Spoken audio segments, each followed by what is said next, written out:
Un jour d'école ordinaire, Haruka est assis seul à son bureau parce qu'il est un vrai solitaire. Il est parfaitement conscient d'être un solitaire et en fait, il aime être seul, car sa seule autre option serait de traîner avec ses camarades de classe, et il les déteste complètement. Il y a un tas de groupes dans la classe, y compris les délinquants, les filles populaires, les frères de gym, et puis il y a les autres personnes dont personne ne se soucie. Haruka ne fait partie d'aucun de ces groupes, et cela lui convient, car il a beaucoup plus de temps pour lire ses livres sans amis. Mais sa séance de lecture est interrompue lorsqu'une lumière brillante apparaît sous lui. On dirait qu'un cercle d'invocation est en train de naître sous les élèves, et pendant un moment, Haruka est excité parce qu'il sait que cela signifie qu'il va pouvoir participer à une aventure risquée. Mais il se rend compte qu'il a eu trop de temps d'antenne pour un solitaire, et s'il sait quelque chose sur l'Iske, cela signifie qu'il va se faire avoir d'une manière ou d'une autre. Il n'a pas l'intention de se laisser faire avant la sortie de GTA 6, alors pendant que le portail est encore en train de se charger, il s'approche de la porte et essaie de partir. Malheureusement, la porte semble être verrouillée par la magie, et quelle que soit la force qu'il déploie, il ne parvient pas à sortir de la pièce. Le portail est presque entièrement chargé, et ses camarades de classe commencent à disparaître. Dans un ultime effort pour échapper à son destin d'extraterrestre, Haruka décide de se glisser dans les bouches d'aération du plafond pour attendre la fin du cercle d'invocation. Il saute et parvient à ramper jusqu'au toit de la classe, mais alors qu'il se croyait en sécurité, le cercle d'invocation le suit à travers le toit, et il finit quand même par être invoqué. C'est dommage qu'il n'ait pas pu rester sur Terre, mais comme il sait déjà comment ce genre de choses se passe, il s'attend à ce qu'un gros roi ou une jolie princesse se présente bientôt pour lui demander de l'aide ou quelque chose du genre. Mais ce n'est pas le cas, car Haruka voit un vieil homme chauve qui agite frénétiquement les bras et panique à sa vue. Apparemment, le vieil homme est Dieu, et c'est lui qui était chargé de l'invocation. Il a déjà envoyé tous les camarades de classe de Haruka dans l'autre monde, mais comme Haruka a eu l'idée de se cacher dans le plafond, il a quand même été convoqué, et sa convocation était une erreur. Il dit à Haruka qu'il obtiendra des pouvoirs pour l'aider dans l'autre monde, mais comme il est en retard, tous les bons pouvoirs ont déjà été choisis, et les seules choses qui restent sont celles dont personne ne voulait. Pour n'en citer que quelques-unes, il a la possibilité de choisir des compétences équivalentes à celles d'un villageois Minecraft, d'un dé de jeu, de lentilles de contact et d'un bâton. Et pour ne rien arranger, il ne peut choisir qu'un nombre limité de compétences. Haruka commence à s'en prendre à Dieu qui l'a convoqué ici et qui ne lui laisse que des compétences de poubelle. Dieu sait qu'il s'est trompé, mais il n'a pas obtenu son diplôme de l'université de Dieu pour se faire engueuler par un lycéen. Il dit donc à Haruka qu'il lui donnera toutes les compétences poubelles restantes en guise d'excuse, mais qu'il ne veut plus voir sa sale gueule ici, alors il téléporte Haruka dans l'autre monde immédiatement. C'est bien qu'il ait plus de compétences que la normale, mais cela ne lui sert pas à grand-chose s'il est jeté dans les bois dès son arrivée. Il n'a jamais vécu dans les bois auparavant, et il n'a pas de provisions, mais il remarque alors une pochette sur le sol. Il s'avère qu'il s'agit d'une partie de la compétence de villageois de Minecraft, et la poche lui permet de stocker un nombre illimité d'objets dans son inventaire. Il y a aussi un paquet d'équipements de départ, donc au moins Haruka ne va pas faire ça sans équipement. Après avoir enfilé son équipement, il décide de vérifier ses statistiques, mais grâce au dé de jeu, il doit lancer un nombre pour obtenir des points de stats. Il se contente de jeter le dé par terre, ce qui lui donne un score de M. Comme il n'a aucune idée de ce que signifie M, il décide de mettre tous les points de M dans sa stat de chance. À sa grande surprise, lorsqu'il ouvre sa fenêtre de statistiques, sa statistique de chance est au maximum, ce qui lui fait regretter de ne pas l'avoir utilisée pour quelque chose de mieux. Il continue à regarder ses statistiques, à sa grande surprise, en plus de toutes les compétences inutiles, il a gagné 2 compétences uniques. Comme il était très solitaire sur Terre, il ne pourra pas former de groupe dans ce monde, même s'il le souhaite. Mais en échange, sa deuxième compétence lui permet de forcer les monstres à le servir, car il ne pourrait pas se faire d'amis autrement. Haruka est un peu déçu de ne pas avoir l'occasion de se constituer un harem, mais c'est ainsi. Pour l'instant, il est plus préoccupé par le fait qu'il ne voit aucun de ses camarades de classe dans les environs, et il trouve cela étrange, puisque c'est censé être le lieu de départ. Mais bon, il ne s'est jamais préoccupé d'eux avant, alors pourquoi s'en préoccuperait-il maintenant ? Pour l'instant, il doit se concentrer sur le ravitaillement afin de pouvoir vivre correctement dans les bois, mais c'est beaucoup plus facile à dire qu'à faire lorsqu'il ne voit presque rien avec tous les arbres qui se trouvent sur son chemin. À ce rythme, il ne tardera pas à tomber sur un monstre par accident, et si cela devait arriver, il serait un homme mort à coup sûr. À ce moment-là, Haruka se souvient qu'il possède une compétence en matière de lentilles de contact. Il met donc ses lentilles, soudain, il peut voir toutes sortes d'informations sur ce qui l'entoure. Il s'avère que les lentilles de contact sont dotées d'une compétence d'évaluation intégrée, et grâce à elle, il peut facilement traverser la forêt et trouver des champignons qu'il pourra manger sans mourir. Il décide d'en cueillir, et grâce à son sac de villageois, il peut en prendre autant qu'il veut. Il se rend ensuite à la rivière toute proche et utilise son sac pour aller chercher un peu d'eau à boire, mais une fois qu'il a terminé, quelque chose d'autre attire son attention, alors il retourne dans la forêt, où il trouve une petite grotte.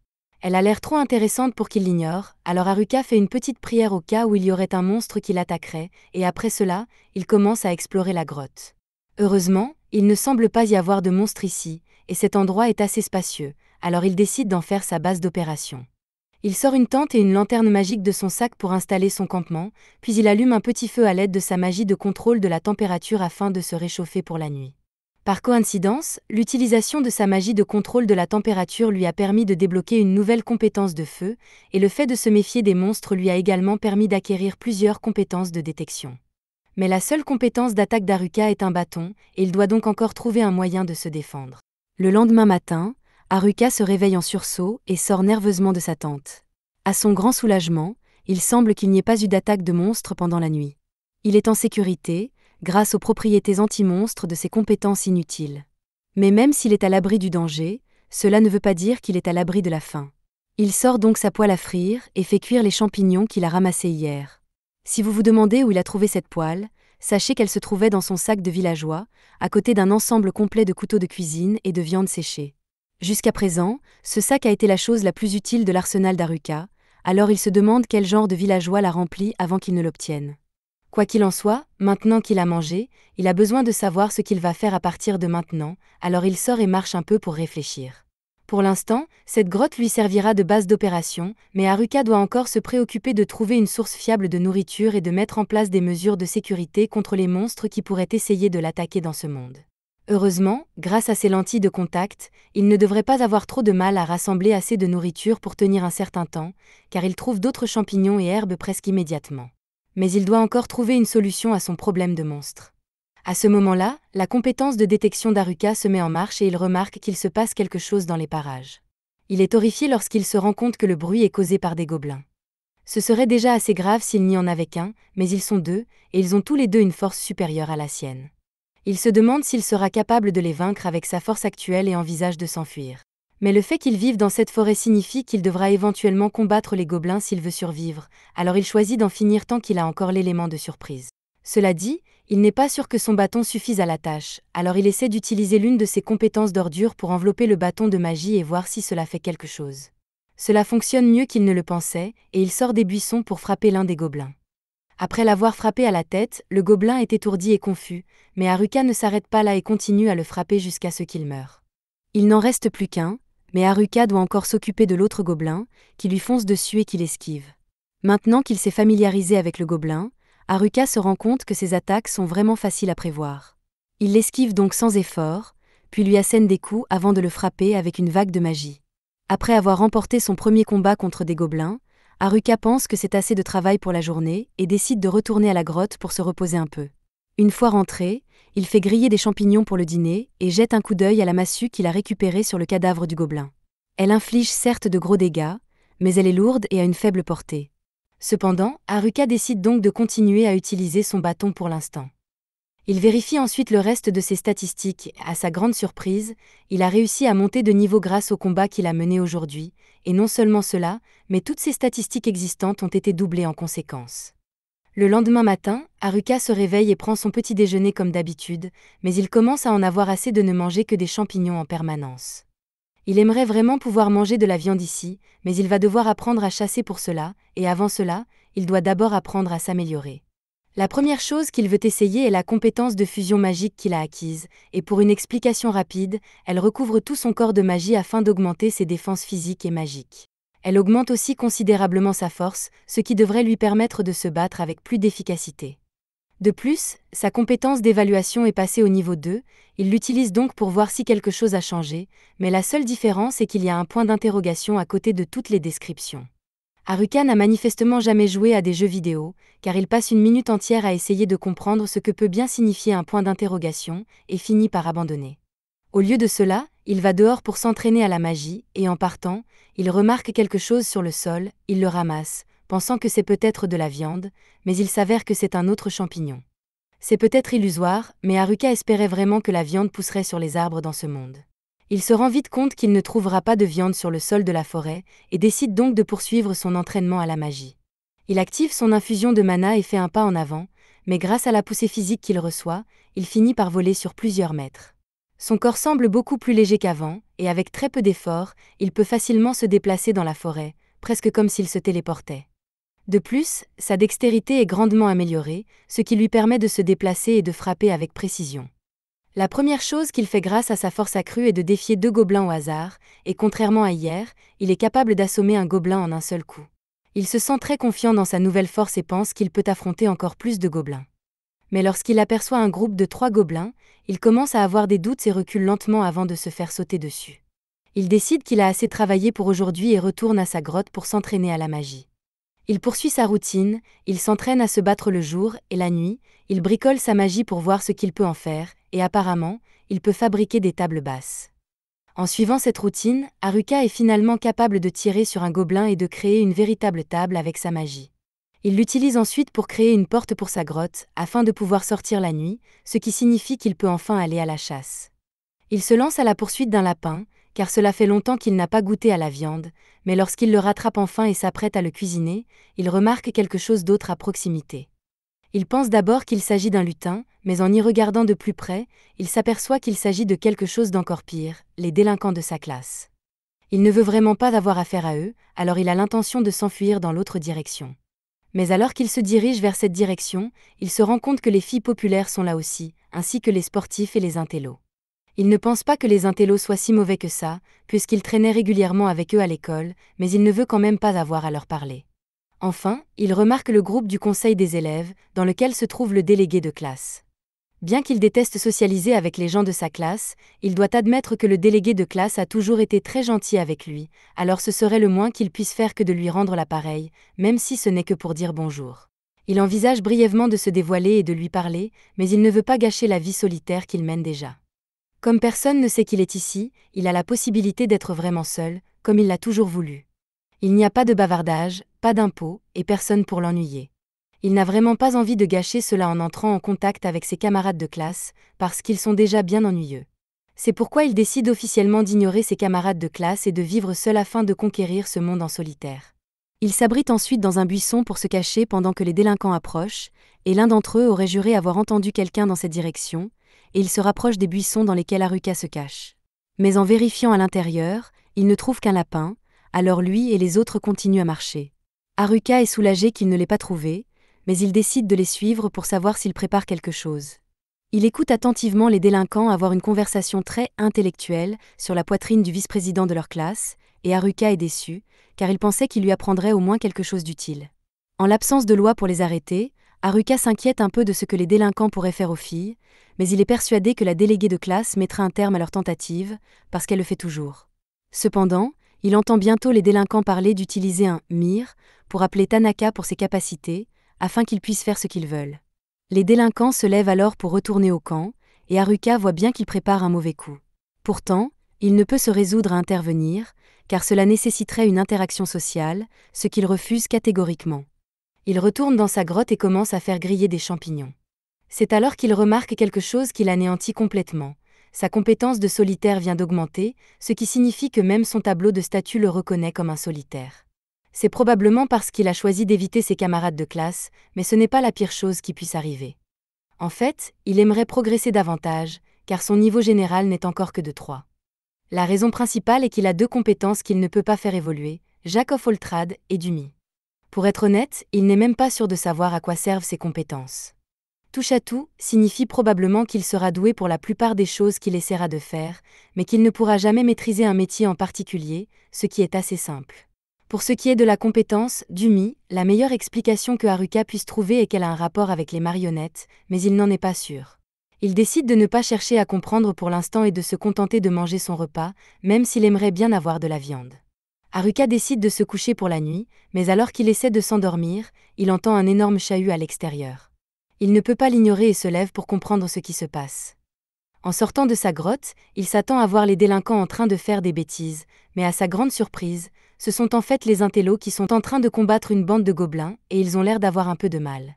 Haruka envisage donc de les aider, mais il change d'avis lorsqu'il voit leurs statistiques. Ils ont des compétences bien supérieures aux siennes, et ils sont tous de niveau 16, alors qu'Haruka est encore de niveau 3. Il se dit qu'ils se débrouilleront bien sans lui et s'en va. Mais juste avant de partir, il aperçoit 2 gobelins qui se faufilent derrière le groupe, et les nerds sont déjà en difficulté, alors s'ils se font attaquer par derrière, ils seront à coup sûr anéantis. Haruka hésite encore à les aider, mais il se souvient de la fois où les nerds ont partagé leur Charizard holographique avec lui, et il décide qu'ils valent la peine d'être sauvés. Il sort des buissons, un bâton à la main, et abat les 2 gobelins d'un seul coup. Il se tourne ensuite vers les nerds et leur demande s'ils vont bien. Les nerds vont bien, mais sont choqués de voir Haruka à l'extérieur. Une fois qu'ils ont fait connaissance, les nerds remercient Haruka pour son aide, mais il a du mal à communiquer avec eux car il n'a pas parlé à de vraies personnes depuis longtemps. Finalement, il les ramène tous chez lui, et les nerds sont étonnés de voir à quel point l'intérieur est beau, compte tenu du fait qu'il s'agit d'une grotte. Haruka explique qu'il a appris un peu de magie de la terre et d'artisanat pour aider à la rénovation, mais les nerds trouvent toujours impressionnant qu'il ait fait tout cela tout seul. Haruka prépare un verre pour tout le monde et demande pourquoi il se trouve au milieu des bois si tard dans la nuit. Les nerds deviennent soudainement silencieux lorsque le sujet est abordé, et après quelques secondes, ils disent à Haruka qu'ils sont en fait en train de fuir le reste de la classe en ce moment. Tout a commencé lorsque la classe a été esquillée pour la première fois. Au début, tout le monde était simplement surpris par tout ce qui s'était passé, mais ils ont vite été confrontés à la réalité qu'ils étaient coincés ici, et ils ont commencé à paniquer. Certains étaient plus calmes, les filles populaires semblaient plus agacées qu'effrayées, les sportifs essayaient de comprendre ce qu'il fallait faire, mais ne connaissaient rien à l'ISK, et les intellos étaient totalement dans leur élément. La déléguée de classe était aussi confuse que les autres, mais elle avait le bon sens de comprendre que pleurer dans une forêt inconnue était un bon moyen d'attirer des prédateurs indésirables et de se faire tuer, alors elle a essayé de faire en sorte que tout le monde se calme. Cependant, il était trop tard, car un groupe de gobelins avait déjà trouvé la classe, et la déléguée de classe n'avait aucune idée de la façon de gérer ces monstres, alors elle commença à paniquer. Tout le monde paniquait aussi, même les délinquants, mais les intellos, sachant que quelqu'un devait s'occuper de la situation, ont activé leurs compétences pour vaincre les gobelins. Les frères de la gym les ont rejoints pour les aider, et très vite, tous les gobelins ont été vaincus. Mais la situation n'était toujours pas sûre, alors le délégué de classe a tiré l'attention de tout le monde et a dit qu'il devait trouver un endroit sûr avant d'être attaqué à nouveau. Un peu plus tard, la classe décida d'établir un camp au bord de la rivière, et les intellos se chargèrent d'enseigner à tout le monde comment survivre dans ce monde grâce à toutes les connaissances ISK qu'ils possédaient. Les tâches étaient réparties équitablement entre les élèves, et tout semblait bien se passer, jusqu'à ce que l'une des filles populaires dise soudain « Non, on ne veut pas travailler ». Le délégué de classe a essayé de les convaincre que le travail était nécessaire et qu'elle n'avait qu'à aider à monter les tentes, mais les filles n'ont pas voulu s'embêter. Puisque les filles populaires ne faisaient rien, les délinquants ont décidé d'être paresseuses aussi, laissant le délégué de classe et les intellos faire tout le travail à leur place. En plus de cela, les intellos se sont mis en 4 pour s'occuper de tous les monstres qui tentaient d'attaquer le camp. C'était beaucoup de travail, mais ils devaient le faire pour leur propre sécurité. De retour dans la salle blanche, les nerds ont vu 2 compétences particulièrement inquiétantes être choisies. L'une était le sort « Charme », qui permet de contrôler les gens, et l'autre était la compétence marionnettiste, qui fait à peu près la même chose. Comme ils savaient que l'un des délinquants possédait la compétence marionnettiste, les nerds ont voulu monter en niveau rapidement pour se défendre. Cependant, la nuit, les délinquants sortaient pour tuer des monstres, non pas pour se protéger, mais pour monter en niveau afin de pouvoir utiliser leurs compétences. Un soir, alors qu'ils écoutaient les délinquants, les nerds les ont entendus discuter de la façon dont ils transformeraient les filles en esclaves une fois qu'elles auraient atteint un niveau suffisant pour utiliser leurs compétences. Les intellos savaient que cela leur attirerait de gros ennuis, et ils en ont averti le délégué de classe. Cependant, quelques jours plus tard, les délinquants ont atteint un niveau suffisant pour utiliser leurs compétences, et la déléguée de classe se trouvant par hasard à proximité, ils ont prévu de faire d'elle leur première victime. Mais les nerds leur ont sauté dessus, et une fois à terre, leurs compétences ont été scellées afin qu'ils ne puissent plus faire de mal. Les délinquants n'avaient plus aucun pouvoir, et comme on pouvait s'y attendre, les filles n'ont pas bien pris la nouvelle du plan des délinquants, qui ont donc été expulsées du camp. Cela aurait pu s'arrêter là, mais les délinquants étaient mesquins, et plus tard dans la nuit, alors que les nerds n'étaient pas là pour les tabasser, les délinquants ont attaqué le camp juste pour embêter tout le monde et ont fini par tout réduire en cendres. Une fois qu'il ne restait plus rien, les délinquants se sont retirés dans la forêt, et lorsque les nerds sont revenus au camp, ils étaient dévastés de découvrir que tout leur dur labeur avait été détruit. Pire encore, les filles populaires les tenaient pour responsables de cette destruction et leur faisaient passer un sale quart d'heure pour avoir contrarié les délinquants. Le délégué de classe a pris leur défense et a rappelé à tout le monde que les nerds étaient la seule raison pour laquelle ils avaient survécu jusqu'à présent. Les nerds ont apprécié que le délégué de classe les soutienne, mais ils ne pouvaient pas rester une minute de plus dans un camp rempli de gens aussi ingrats, et c'est pourquoi ils ont tous pris la fuite. Après avoir entendu toute l'histoire, Haruka se sent vraiment mal pour eux et décide d'organiser un festin de champignons pour eux ce soir-là. Pour une fois, il apprécie de passer du temps avec d'autres personnes, mais le lendemain, les nerds doivent partir car ils prévoient de se rendre en aval pour trouver un village et commencer leur vie d'aventurier.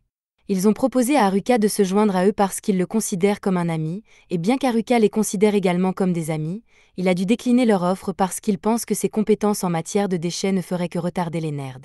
Cela dit, il est aussi un peu inquiet de la situation au camp de la classe, surtout parce que la déléguée de la classe est toujours là, et qu'elle est la seule autre personne de la classe qu'il aime bien, alors il décide d'aller voir ce qu'il en est.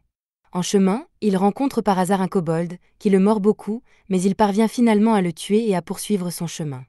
Dans la nuit, il arrive au bord de la rivière où aurait dû se trouver le camp de la classe, mais étonnamment, l'endroit est totalement désert. Il suppose qu'ils ont dû déménager ailleurs, alors il utilise l'une de ses capacités de détection pour relever des empreintes de pas et les suit jusqu'à ce qu'il tombe sur les filles populaires. De tous les élèves de la classe, Haruka est celui qui déteste le plus avoir affaire à elle. Il essaie donc de faire demi-tour et de rentrer chez lui, mais les filles ont déjà commencé à le poursuivre. Haruka n'aurait aucun mal à les distancer, mais il s'arrête net lorsqu'il les entend prononcer le mot « s'il vous plaît ». Depuis qu'Haruka les connaît, le mot « s'il vous plaît » n'a jamais fait partie de leur vocabulaire, alors quelque chose de grave a dû se produire pour qu'elles soient aussi désespérées. Il décide tout de même de leur parler, et la première chose que font les filles est de lui demander s'il sait où sont allés les nerds. Haruka hésite à leur dire parce qu'il pense qu'elles veulent juste hurler encore sur les nerds, mais au contraire, les filles veulent s'excuser auprès d'eux. Elles réalisent maintenant tout ce que les nerds ont fait pour elles, et elles veulent sincèrement s'excuser pour la façon dont ils les ont traitées. Mais les nerds sont partis depuis longtemps, et les filles ne pourront jamais les rattraper. De plus, elles ne peuvent pas sortir seules de la forêt, ni se défendre contre les monstres, alors comment vont-elles faire pour retrouver les nerds ? Il leur demande si elles ont la volonté de faire tout ce qu'il faut pour s'excuser auprès des nerds, mais les filles s'effondrent en pleurant car elles savent qu'elles mourront en un rien de temps si elles sont laissées seules dans les bois. Elles supplient Haruka de leur apprendre à survivre ici, et il est tellement stupéfait par leur demande soudaine qu'il finit par l'accepter sans réfléchir. En conséquence, la capacité « subjuguée » de Haruka s'active, et tout d'un coup, les filles sont devenues ses disciples soumises. Désormais, elles se contentent de le regarder fixement, d'achever les monstres chaque fois qu'Haruka se bat, puis de sortir les cristaux magiques et de les lui présenter comme des chiots en quête d'éloge.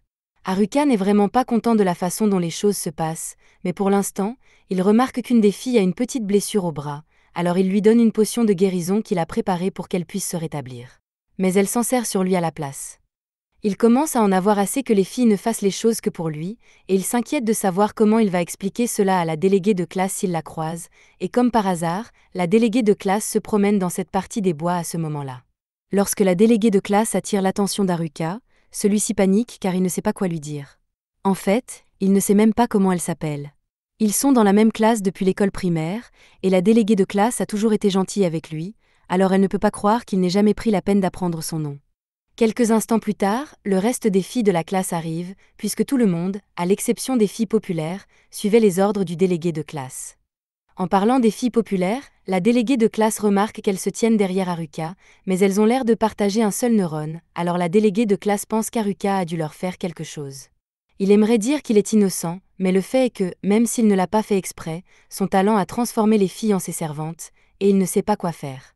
Il fait de son mieux pour expliquer la situation sans se faire passer pour le méchant, mais aucune des filles ne le croit, alors Haruka renonce à prouver son innocence et s'en va. Malheureusement, la déléguée de classe l'oblige à rester pour s'assurer que Shimazaki va bien. Heureusement, il suffit d'une petite secousse pour que l'assujettissement soit annulé, et Shimazaki dit à la déléguée de classe qu'elle va bien. La déléguée est soulagée d'entendre cela, et Haruka pense que cela signifie qu'il peut partir maintenant, mais la déléguée veut toujours découvrir comment toute cette histoire d'assujettissement s'est produite, et elle refuse de laisser partir Haruka pour le moment. Pendant que les filles discutent, Haruka se retrouve seul près d'un arbre, et comme il n'a rien à faire, il décide d'essayer de pratiquer sa magie pour pouvoir agrandir sa maison une fois rentré chez lui. Il commence à essayer de trouver comment faire un sous-sol, mais il se trompe et s'enfonce accidentellement dans le sol à partir du coup.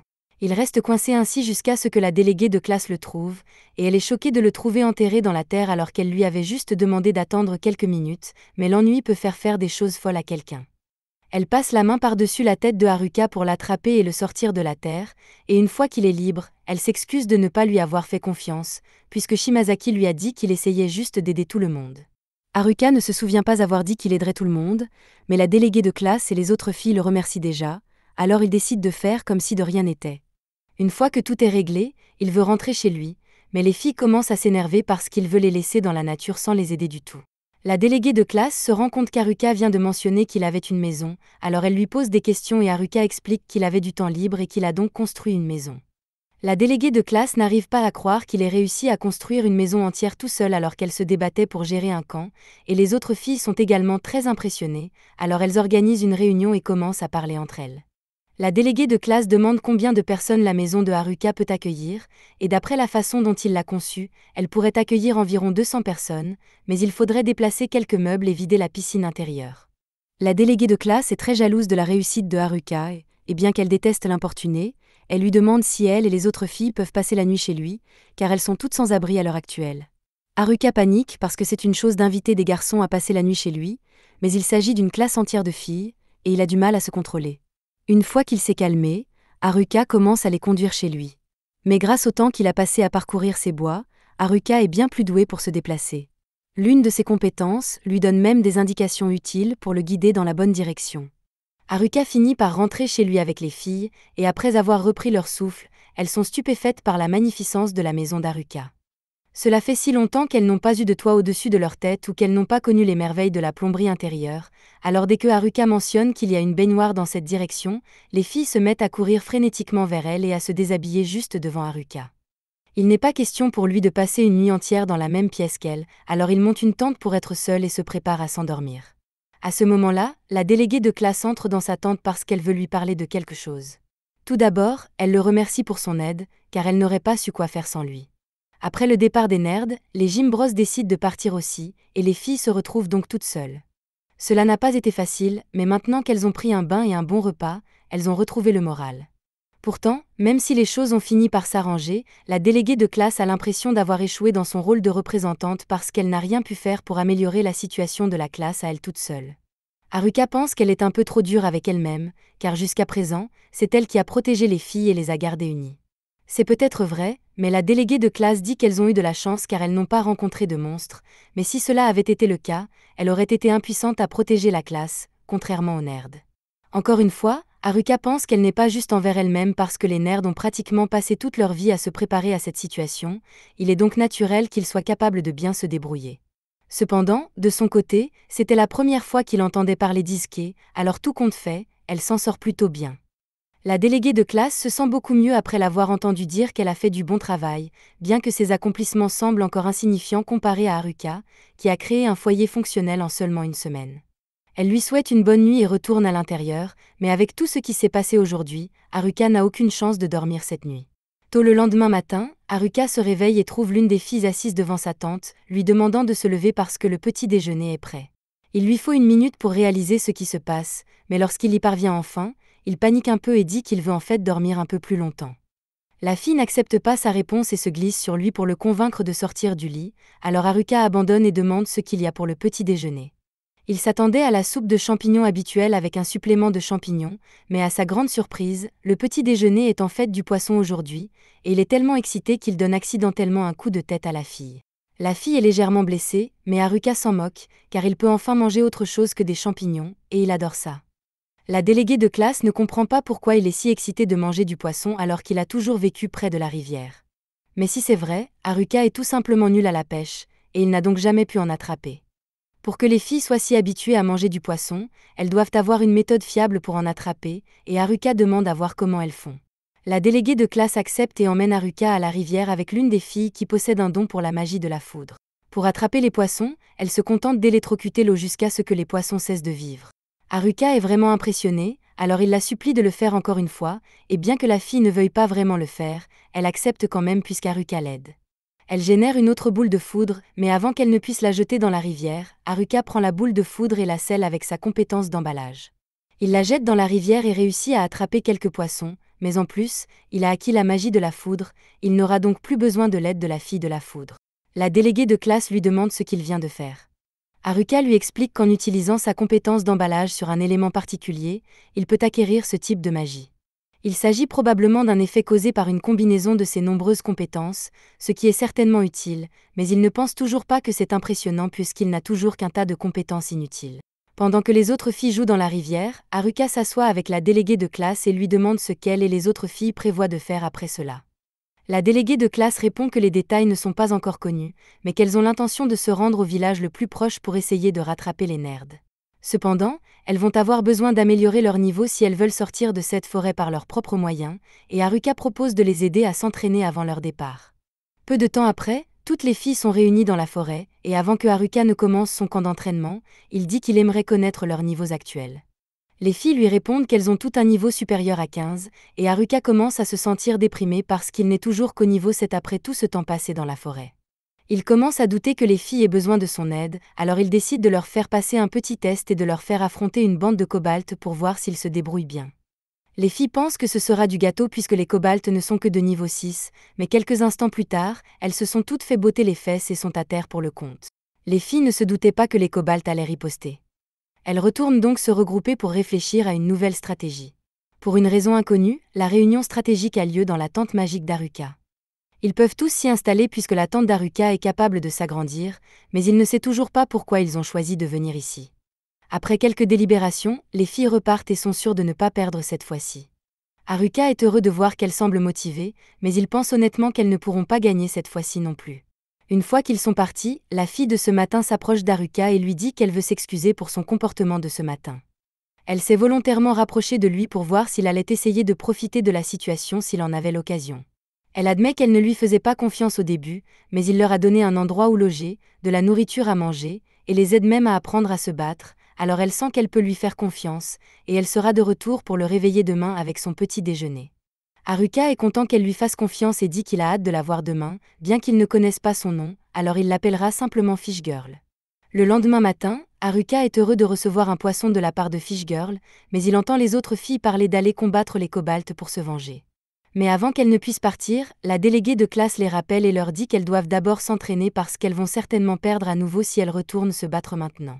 Elle leur suggère de s'entraîner en combattant des gobelins, mais lorsqu'elles commencent à se battre contre les gobelins, cela ne se passe pas bien pour les filles.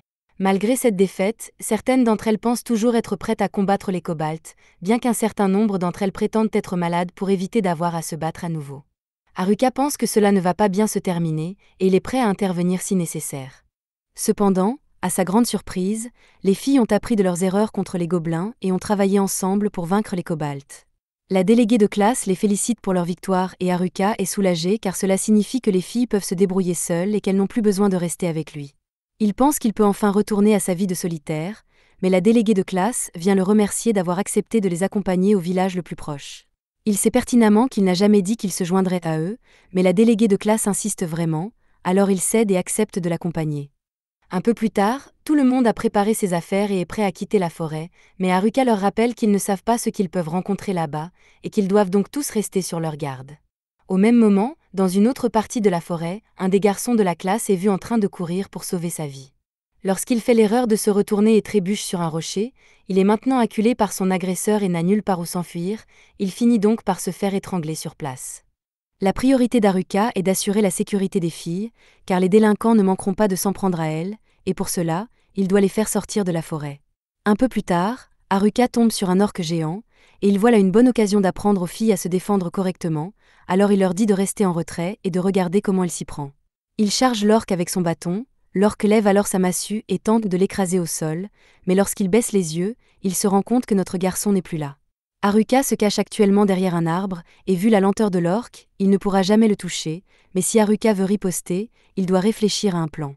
Il se souvient que les nerds lui ont dit que les attaques physiques n'étaient pas efficaces contre les orques, et que la meilleure façon de les vaincre était d'utiliser la magie. Haruka consulte sa fenêtre de statistiques pour vérifier s'il a de la magie utilisable, et il a tous les éléments à sa disposition, grâce à sa compétence d'emballage. Mais avant qu'il n'ait le temps d'en faire usage, l'orque découvre sa cachette et utilise sa massue pour détruire l'arbre.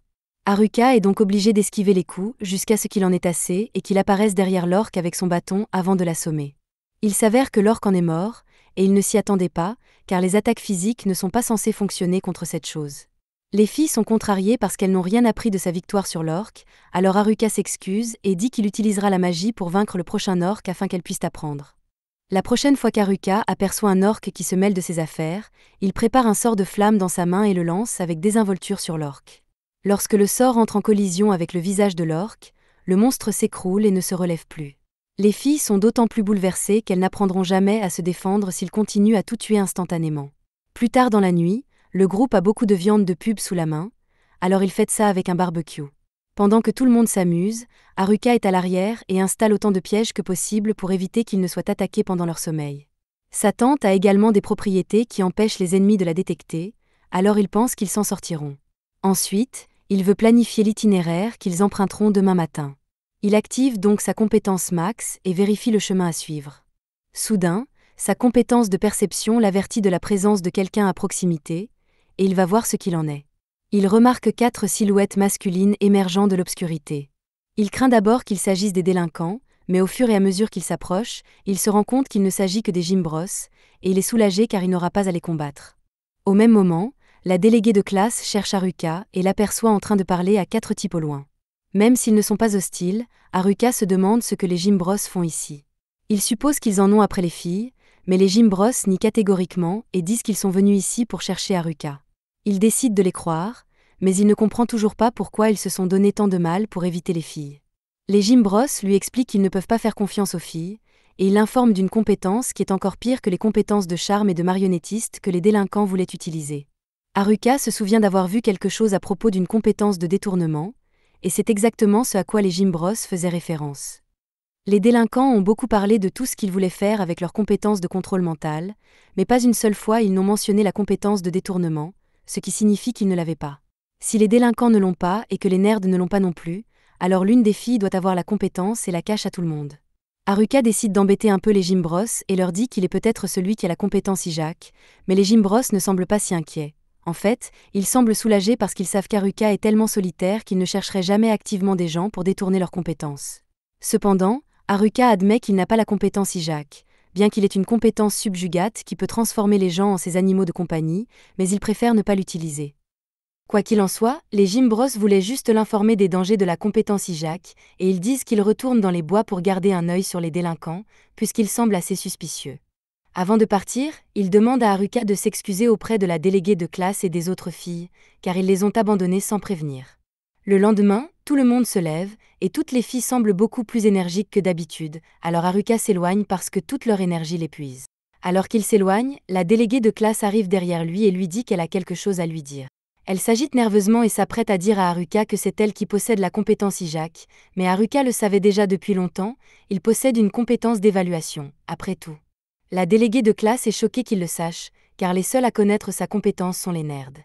Elle demande pourquoi Haruka n'a rien dit avant s'il savait, et pourquoi il a quand même choisi de l'aider, mais Haruka ne pensait tout simplement pas que c'était si important. Elle lui demande s'il n'a pas peur d'elle, car Ijak est une compétence qui lui permet de voler les compétences d'une autre personne en la tuant, donc n'importe qui aurait peur d'elle. Mais encore une fois, Haruka ne pense pas qu'il y ait de quoi s'inquiéter. Les nerds n'étaient probablement pas inquiets non plus, puisqu'ils savaient qu'elle possédait cette compétence, et alors qu'ils ont scellé les compétences de charme et de marionnettiste des délinquants, ils ont laissé à la représentante de la classe sa compétence de piratage. Cela signifie qu'ils ont au moins confiance en elle pour ne pas en abuser, et il en va de même pour Haruka, car il sait qu'elle ne pourrait jamais tuer quelqu'un. La déléguée de classe est émue aux larmes après avoir entendu qu'Haruka lui fait autant confiance, et Haruka pense que c'est drôle car elle a pleuré beaucoup plus souvent ces derniers jours, mais elle dit que c'est de sa faute si elle a tant pleuré. Le groupe continue de voyager à travers la forêt, et après avoir parcouru une distance considérable, Haruka dit à tout le monde qu'ils peuvent faire une pause pour le moment, et sort une boîte de jus de fruits pour la vendre aux filles. Malheureusement, aucune d'entre elles n'a d'argent, alors l'une des filles propose de payer d'une autre manière s'il lui donne du jus, mais la déléguée de classe y met fin immédiatement, et la fille n'obtient donc pas de jus. Après la courte pause, le groupe se remet en route, et ils sont actuellement en avance sur le programme, mais il fera encore nuit avant qu'ils n'atteignent le village, et ils devront à nouveau camper à l'extérieur. À ce moment-là, Haruka remarque une rivière à proximité, et il pense que c'est l'occasion parfaite d'essayer quelque chose, alors il demande à la déléguée de classe de s'occuper des autres filles pendant qu'il part en éclaireur. Elle lui demande si elle peut l'accompagner, mais Haruka veut le faire seul, et il part à toute vitesse avant qu'elle ne puisse le suivre. Alors qu'il court dans les bois, Haruka active sa compétence Magic Boost pour renforcer son corps, puis il lance Wect Magic sur lui-même pour se rendre plus léger. Avec cette combinaison, il est capable de se déplacer plus vite que jamais, et avec suffisamment de force, il pense qu'il devrait être capable de voler, alors il met sa théorie à l'épreuve et saute dans le ciel. Il semble que cela fonctionne au début, mais il commence à redescendre, et avant même de s'en rendre compte, il s'est écrasé sur le sol de la forêt. Il a failli mourir de cette chute, alors il décide de ne plus essayer et retourne au camp. Mais lorsque la déléguée de classe voit à quel point il est blessé, elle s'inquiète et lui demande ce qui s'est passé. Haruka explique qu'il s'était lancé très haut, mais que la gravité s'est mise de la partie, qu'il est tombé et qu'il a failli mourir. La déléguée de classe commence à lui crier dessus pour avoir fait quelque chose d'aussi stupide, mais si cela peut améliorer les choses, Haruka a réussi à repérer quelques baies pendant qu'il était dans le ciel, alors il propose de faire du jus pour la déléguée de classe, mais elle n'en veut pas, alors Juice Girl s'approche de lui et recommence à lui demander du jus. Le lendemain, tout le monde se remet en route et les choses semblent bien se passer, à part la fille qui s'est perdue et les orques qu'ils ont rencontrés. Malgré ces désagréments, le groupe réussit à sortir des bois ensemble. Toutes les filles sont ravies d'être enfin sorties de la forêt, car le village ne devrait plus être très loin, mais Haruka est un peu sur les nerfs, car elles sont vulnérables à l'air libre comme ça. Les collines lui bloquent la vue, et il ne peut pas dire où se trouve le village, alors il regarde dans la fenêtre de son statut pour voir s'il y a des compétences qui pourraient l'aider dans sa situation.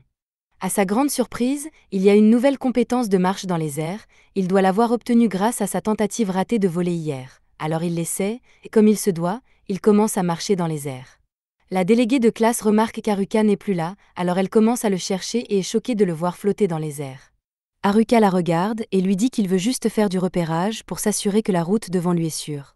Il regarde au loin, et les choses semblent plutôt paisibles au début, mais il remarque ensuite un groupe de villageois attaqués par des loups. Il redescend et dit au délégué de classe qu'il n'a pas vu grand-chose à part 2 personnes attaquées par des loups. La déléguée de classe pense qu'il faut aller les aider, mais ce n'est pas parce qu'ils sont attaqués par des monstres que ce sont des gens bien. Toutes les filles pensent qu'elles devraient se dépêcher d'aller sauver les gens, mais à cette distance, aucune d'entre elles n'arrivera à temps même si elles courent, et si les gens s'avèrent être des bandits ou quelque chose comme ça. Personnellement, il ne veut pas prendre de risques qui mettraient le groupe en danger, alors il suggère qu'il les ignore et continue à avancer. Il commence à s'éloigner, mais la déléguée de classe lui attrape le bras et le supplie de revenir sur sa décision. Elle dit que si les gens se révèlent être des bandits et essaient de les attaquer, elle les combattra, mais que s'ils se révèlent être de bonnes personnes, elle veut les sauver. Haruka savait déjà que Class Rep serait déterminée à aider les gens même si cela la mettait en danger, mais en l'état actuel des choses, les filles sont toujours nulles au combat, et il n'y a pas grand-chose qu'elles pourraient faire pour aider même si elles y allaient, alors Haruka dit qu'il va plutôt s'en occuper tout seul. Les gens sont trop loin pour qu'il puisse courir vers eux, et même s'il essaie la magie de poids d'hier, il n'y arrivera probablement pas, alors il décide d'essayer quelque chose de nouveau. Il lance la magie d'accélération et la magie de poids sur lui-même, et pour finir, utilise un puissant sort de vent pour servir de propulseur. Le sort est si puissant que Class Rep se retrouve pris dans le vent, mais Haruka ne le remarque pas. Il s'envole donc et se dirige tout droit vers les villageois. Alors qu'il utilise Airwalk pour se maintenir en l'air, Haruka remarque que quelque chose tire sur sa cape, il se retourne et est choqué de voir Class Rep s'accrocher à lui pour survivre. Elle est terrifiée et explique qu'elle a été aspirée par son sort de vent, et qu'ils sont bien trop hauts pour qu'elle les lâche à ce stade, alors elle se joint à eux pour la balade. Alors qu'il se rapproche des villageois, Class Rep dit à Haruka de s'arrêter, mais il n'a jamais pensé à un moyen de s'arrêter, et ils finissent par atterrir en plein milieu du combat entre les villageois et les loups. En conséquence, Class Rep est assommé, tous les loups sont tués instantanément, et les gens sont laissés dans l'incrédulité la plus totale.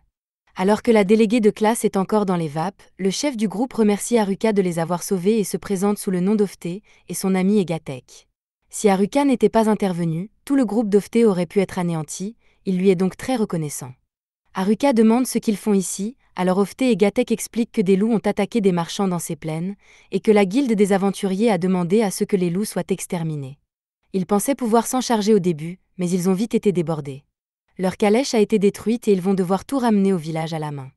Et comme Haruka n'a pas grand-chose à faire en attendant que les autres filles le rejoignent, il décide de partager quelques champignons grillés qu'il porte sur lui en cas d'urgence. Gatek est surpris que Haruka partage une telle chose avec eux, car il s'agit de champignons Stamina Cap, qui sont extrêmement rares car ils restaurent l'endurance d'une personne presque immédiatement. Les autres filles de la classe arrivent bientôt, et elles sont ravies de rencontrer les elfes et les chevalières du groupe d'Ofté, si bien qu'elles s'entendent bien. Ofté leur propose de les conduire à la ville d'où il vient, et le groupe arrive bientôt à la ville d'Omio, tout heureux de retrouver la civilisation. Pendant ce temps, dans la forêt, les délinquants sont montés en niveau ces derniers jours, et maintenant qu'ils ont acquis une bonne dose d'expérience, ils ont l'intention de s'en prendre aux filles et de se venger. Mais avant cela, ils doivent s'assurer que leurs compétences de marionnettistes et de charmeurs sont bien scellées, et ils s'en prendront donc d'abord aux nerds. Les filles courent avec enthousiasme dans les rues de la ville tout en appréciant tout ce que la civilisation a à offrir, mais la déléguée de classe leur rappelle qu'elles n'ont pas d'argent et qu'elles ont encore une tonne de choses à faire. Haruka sourit, car maintenant qu'il a aidé tout le monde à atteindre la ville, il ne devrait plus avoir besoin de lui, ce qui signifie qu'il peut retourner à son style de vie paisible et solitaire. La déléguée de classe a du mal à faire en sorte que les filles se tiennent bien, alors elle demande à Haruka de l'aider un peu, mais ce dernier est déjà en train de se détendre à l'ombre puisque son travail est terminé. Elle s'énerve et bien qu'elle comprenne qu'il soit soulagé qu'il soit enfin en ville, il y a encore beaucoup de choses à faire. Elle donne un coup de sifflet pour attirer l'attention de toutes les filles, et une fois qu'elles se sont toutes rangées, elle leur explique le plan qu'elle a mis au point. Tout d'abord, elles vont toutes se rendre à la guilde de l'aventure et vendre tous les objets qu'elles ont collectés en venant ici. Ensuite, ils s'inscriront à la guilde et loueront une chambre dans une auberge pour la nuit. Pendant ce temps, ils peuvent aussi demander si quelqu'un a vu les nerds passer par ici récemment. C'est un bon plan, mais les filles populaires sont offensées par le fait que le délégué de classe traite les nerds comme une quête secondaire sans importance, et le délégué de classe s'excuse, mais Haruka se moque des filles populaires qui se soucient tant des nerds. Un peu plus tard, le groupe se rend à la guilde des aventuriers et c'est beaucoup plus intimidant que ce à quoi Haruka s'attendait. Tout le monde à l'intérieur leur jette déjà des regards désobligeants et il n'a vraiment pas envie d'y entrer, mais Ofte lui dit que le maître de la guilde veut le rencontrer. Cela semble être une mauvaise nouvelle, alors Haruka demande à la déléguée de classe d'inscrire toutes les filles pendant qu'il va voir ce que veut le maître de la guilde. Il se rend à l'étage et toutes les personnes qui s'y trouvent ont l'air encore plus effrayantes que celles d'en bas, ce qui le met sur les nerfs. Gatek l'attend au bout de la pièce et il conduit Haruka dans le bureau du maître de la guilde, où il se retrouve face à face avec l'homme à l'air effrayant. Mais il semble qu'il se soit inquiété pour rien, car le maître de la guilde voulait juste le remercier d'avoir sauvé Ofte et son groupe. Après cela, Haruka redescend et remarque un comptoir. Il suppose que c'est là que l'on vend les pierres magiques et va demander à l'employé. Le préposé lui confirme qu'il peut vendre ses pierres magiques ici, et Haruka déverse un tas de pierres de son sac, et il y en a encore beaucoup plus.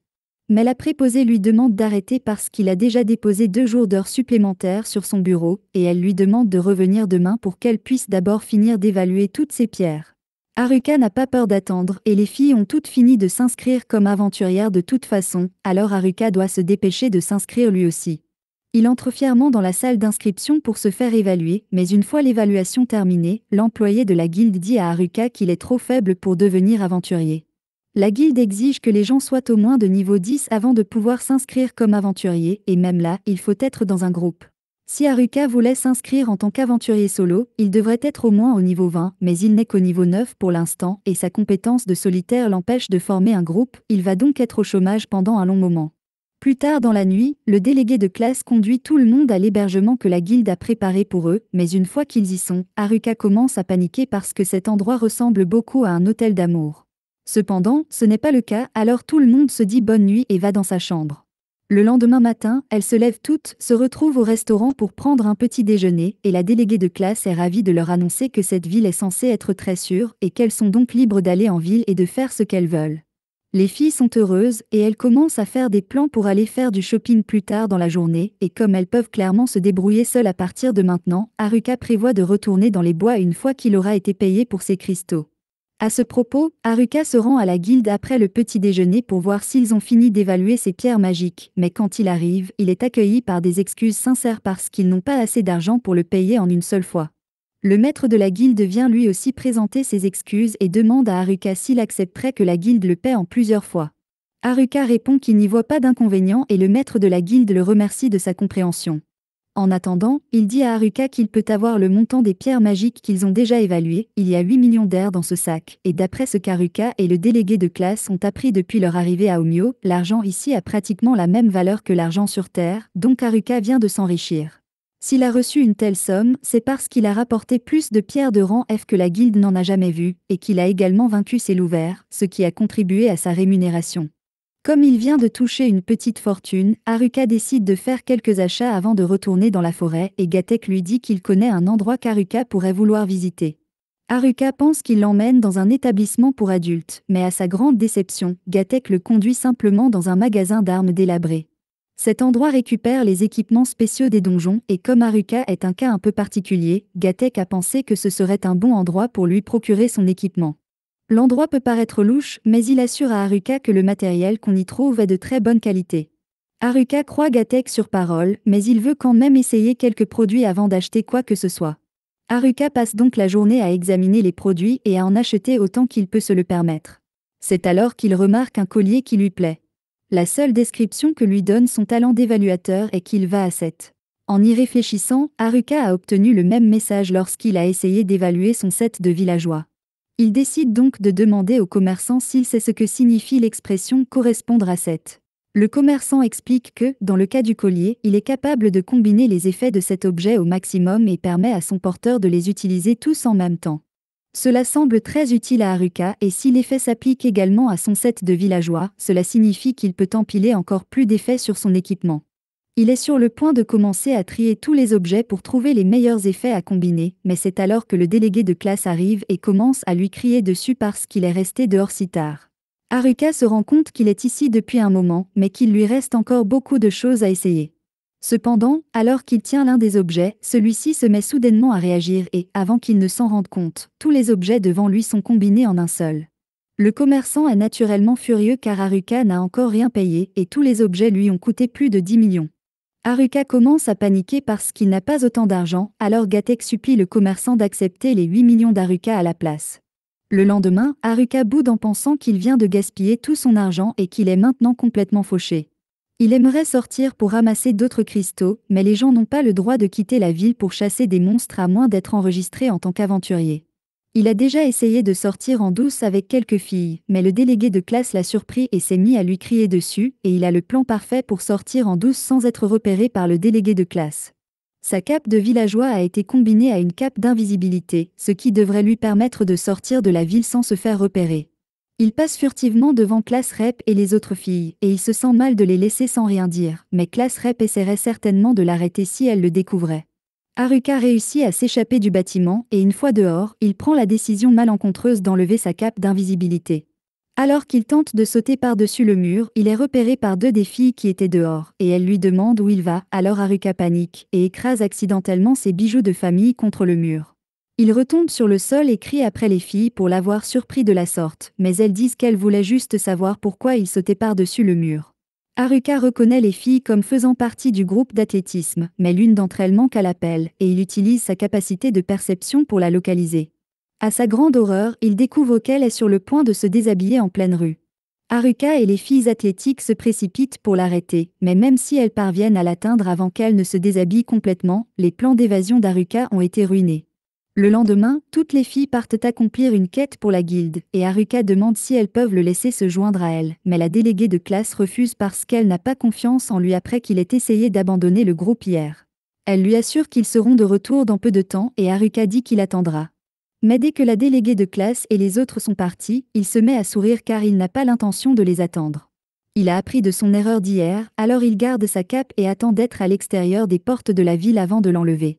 Il est officiellement sorti de la ville et rien ne l'empêche de retourner à sa maison dans la forêt, mais alors qu'il court, il remarque au loin un tas de bâtiments détruits. Normalement, il s'agirait d'une longue quête secondaire, mais Haruka veut juste rentrer chez lui, alors il l'ignore complètement. Il aperçoit également une horde de gobelins, ce qui lui permettrait d'acquérir de l'expérience s'il prenait le temps de les abattre, mais une fois de plus, il veut juste retourner dans la forêt. Cette fois, alors qu'il court, il remarque un chariot attaqué par des bandits, et il est difficile de l'ignorer, d'autant plus que les gens à l'intérieur lui demandent de l'aide, mais finalement, il décide de l'ignorer et de continuer à avancer. Cependant, alors qu'il tente de partir, les bandits l'attaquent, et il essaie de leur expliquer qu'il ne veut pas s'en mêler. Les bandits refusant de le laisser tranquille, il est contraint de passer à l'action et de les rôtir d'un seul sort de feu. Le bâton que tient Haruka est le résultat d'une des combinaisons d'objets avec lesquels il s'est retrouvé coincé et il s'avère qu'il est assez puissant. Alors que les bandits se relèvent, Haruka tente une fois de plus d'échapper au combat en disant aux bandits qu'ils devraient le laisser tranquille s'ils savaient ce qui est bon pour eux. Les bandits admettent que la magie d'Haruka est puissante, mais comme ils supposent que la magie est la seule chose qu'il sait faire, ils décident tous de l'attaquer au corps à corps. Cependant, Haruka parvient facilement à les assommer d'un seul coup. Les bandits n'arrivent pas à croire qu'ils perdent contre un seul enfant, et ils demandent alors quel est le travail d'Haruka. Il est toujours au chômage, alors cette question est très douloureuse. Les bandits décident de vérifier le statut d'Haruka pour savoir à qui ils ont affaire, mais dès qu'ils voient qu'il n'est que de niveau 9, ils décident qu'ils peuvent le battre en utilisant leurs compétences d'armes, même s'ils ont perdu jusqu'à présent. Les compétences d'armes ne sont disponibles qu'à partir du niveau 20, donc Haruka n'en a pas. D'après ce qu'il sait, les compétences d'armes sont très puissantes, alors il est un peu inquiet. Les bandits commencent à utiliser leurs compétences d'armes, mais bien que ce soit dangereux, ils ne cessent de crier leur attaque avant de l'utiliser, ce qui permet à Haruka d'esquiver facilement jusqu'à ce qu'ils s'évanouissent tous d'épuisement. C'est alors qu'il remarque une fille qui s'approche de lui par derrière et c'est la dernière chose qu'il souhaitait car cela ressemble à une quête secondaire incontournable. La jeune fille s'appelle Marielle et vient d'une famille noble. Elle veut donc remercier Haruka de l'avoir aidée. Mais maintenant qu'elle y pense, Haruka a essayé de l'ignorer au début, donc elle n'est pas sûre de devoir le remercier. Indépendamment de ses intentions initiales, elle apprécie qu'il se soit arrêté pour l'aider et elle a une faveur à lui demander. Son père est le seigneur d'une certaine ville et elle espérait que Haruka l'accompagnerait jusqu'à la ville car elle craignait pour sa sécurité. Haruka ne veut pas l'accompagner au début, mais elle parle de le récompenser pour son aide et il décide donc de l'accompagner. En chemin, Marielle lui demande d'où il venait quand il l'a rencontré et Haruka commence à parler de la ville merdique d'où il vient parce que la guilde n'avait pas assez d'argent pour le payer, qu'elle refusait de l'enregistrer comme aventurier et que la ville ne le laissait même pas partir sans permis. Marielle comprend alors de quelle ville il parle et se met à pleurer car elle n'avait pas réalisé à quel point Haruka ne pensait pas à la ville que dirige son père. Après avoir vu sa réaction, Haruka réalise qu'elle est la fille du seigneur Domyo, ce qui signifie que cette calèche s'y rend et il regrette vraiment d'avoir accepté de l'escorter. Pendant ce temps, dans la forêt, les Jim Bros et les délinquants se préparent à se battre, car les Jim Bros refusent de laisser les délinquants faire quoi que ce soit de mal aux filles. Le chef des délinquants n'hésite pas à tuer les Jim Bros s'il le faut, mais alors qu'il lève son épée, il reçoit un coup de couteau dans le dos. Les frères du club de Jim et les délinquants sont choqués de voir cela. Mais alors que les autres délinquants tentent de venger leur ami, le premier à attaquer se fait poignarder à son tour. Les deux derniers décident de frapper en même temps pour avoir plus de chances de gagner, mais l'attaquant inconnu parvient facilement à les mettre à terre. Après avoir vu cela, les frères de la gym réalisent qu'ils sont dépassés et tentent de s'enfuir. Mais l'épéiste est trop rapide pour eux, il apparaît devant eux et commence à avancer d'un pas menaçant.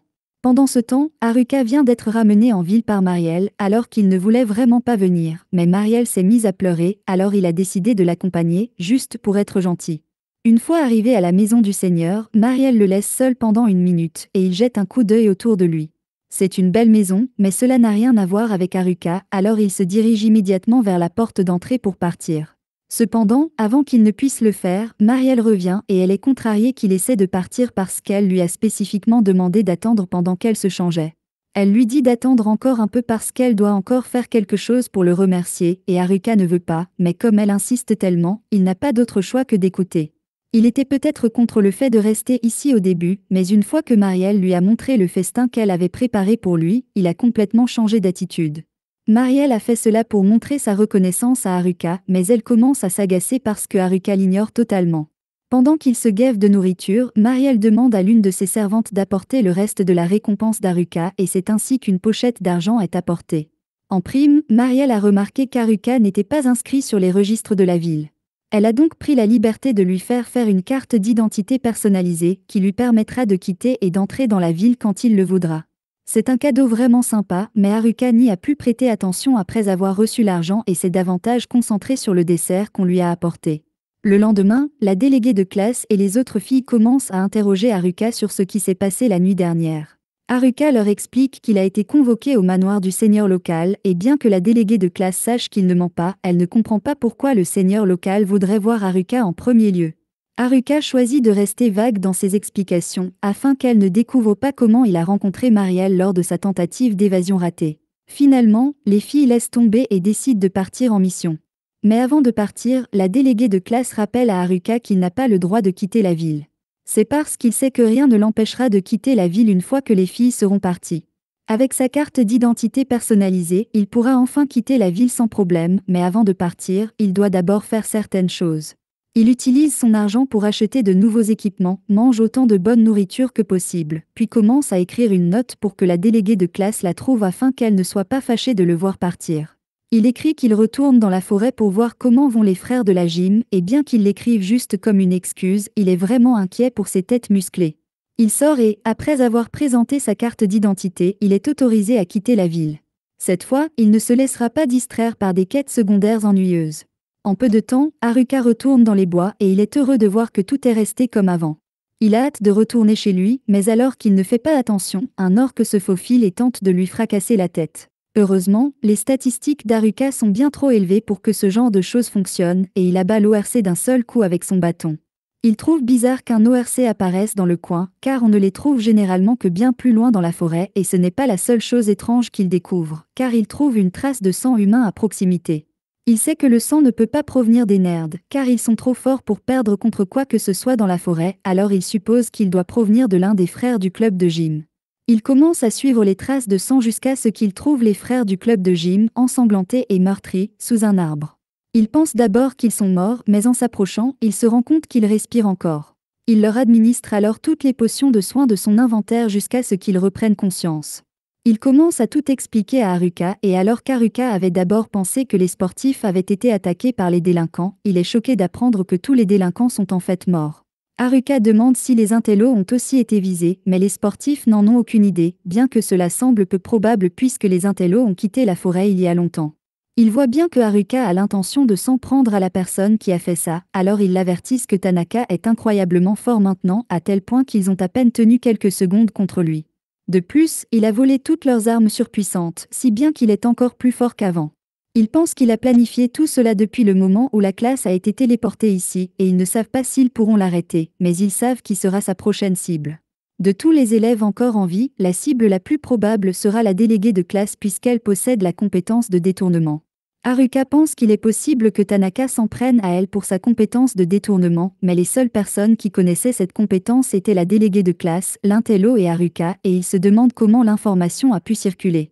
Les sportifs n'ont pu le découvrir que parce que Tanaka n'arrêtait pas de demander où se trouvait la déléguée de classe, et quand ils n'ont pas pu lui donner l'information qu'il voulait, il les a tabassés jusqu'à ce qu'ils en perdent la vie. Ils ne voulaient pas partir à la recherche de la déléguée de classe, car cela l'aurait mise en danger, alors ils sont venus dans les environs de la maison d'Haruka dans l'espoir qu'il les trouve avant qu'ils ne meurent. Vu sa force, ils sont sûrs de pouvoir gagner s'ils se battent tous ensemble, mais Haruka ne sait pas s'il veut vraiment s'impliquer dans une telle bataille. Il voulait éviter les quêtes secondaires, mais si la déléguée de classe est prise pour cible, il n'a pas d'autre choix que d'y mettre un terme. Cependant, il fait comprendre aux sportifs qu'il s'agit d'une bataille qu'il mènera seul. Les sportifs essaient de l'en dissuader, car il est extrêmement risqué d'y aller seul, mais quand ils voient son regard, ils comprennent qu'il est sérieux, et ils acceptent de le laisser y aller seul. Haruka leur dit qu'elle devrait aller en ville pendant ce temps et retrouver le reste des filles. Et pendant qu'elles y sont, elle ferait mieux de s'excuser auprès de la déléguée de classe pour avoir abandonné le groupe plus tôt.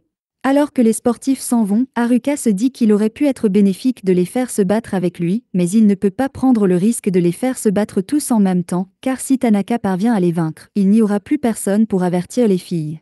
Le plus sûr est qu'il s'y attaque seul et qu'il s'assure d'être prêt à affronter Tanaka.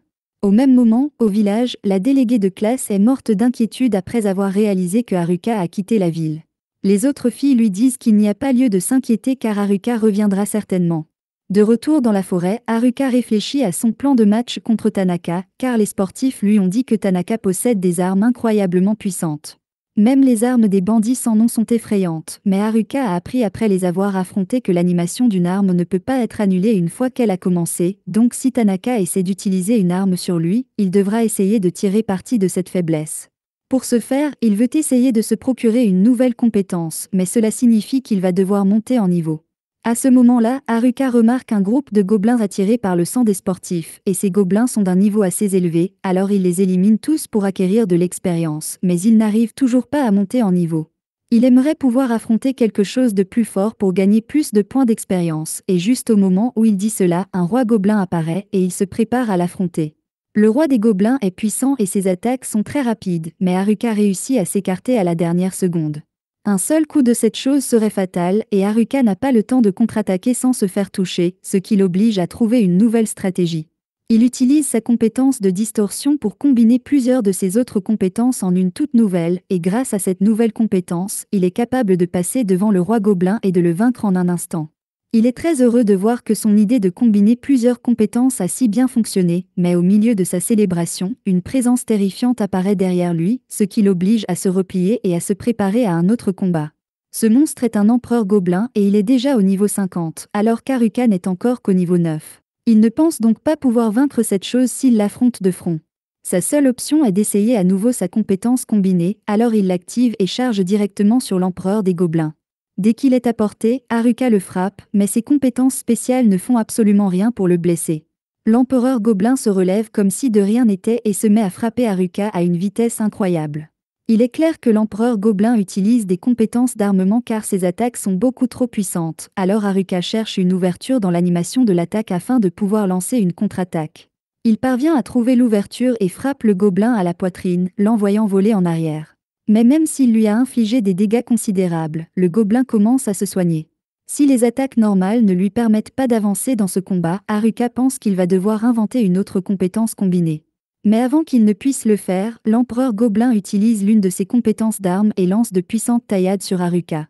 Haruka parvient à peine à bloquer l'attaque, et avec toutes ses blessures, ses chances de gagner ne sont pas bonnes, mais il doit continuer s'il veut devenir assez fort pour protéger ses amis.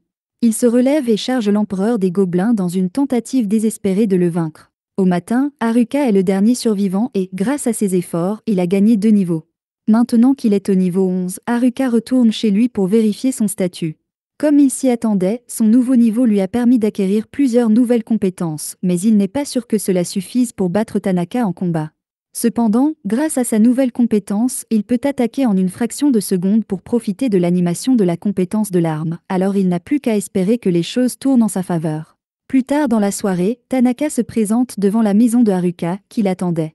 Haruka se souvient que Tanaka a été malmené par les sportifs lorsqu'ils sont arrivés ici, mais il s'avère qu'il n'a fait que jouer le jeu pour pouvoir se venger à la fin. Pendant que Tanaka et Haruka s'affrontent, les filles viennent de rentrer en ville après une longue journée d'aventure et alors qu'elles rentrent, elles remarquent 2 hommes assis à l'extérieur des murs. Elles se rendent vite compte qu'il s'agit des sportifs et elles sont contentes de les voir, mais elles sont aussi très inquiètes car les sportifs sont en mauvais état.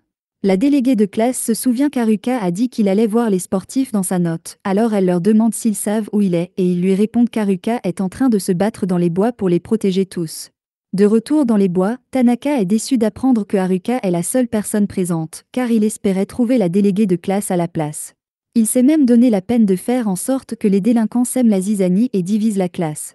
Haruka se rend compte que Tanaka est derrière tout ce qui s'est passé jusqu'à présent et qu'il a l'intention de tuer autant de personnes qu'il le faudra pour obtenir ce qu'il veut. Mais il ne voit pas Haruka comme une menace, alors il décide de laisser la perdante tranquille et de partir à la recherche de la déléguée de classe pour lui voler sa compétence de piratage. Cependant, même s'il n'aime pas particulièrement ses camarades de classe, Haruka veut quand même les protéger. Il brandit donc son bâton devant le cou de Tanaka et lui dit « Tu ne passeras pas ». Tanaka est contrarié qu'une personne comme Haruka se mette en travers de son chemin, mais il est tout à fait prêt à le tuer si Haruka veut ruiner ses plans. C'est la fin de l'épisode 6. Abonnez-vous pour ne pas manquer la prochaine partie.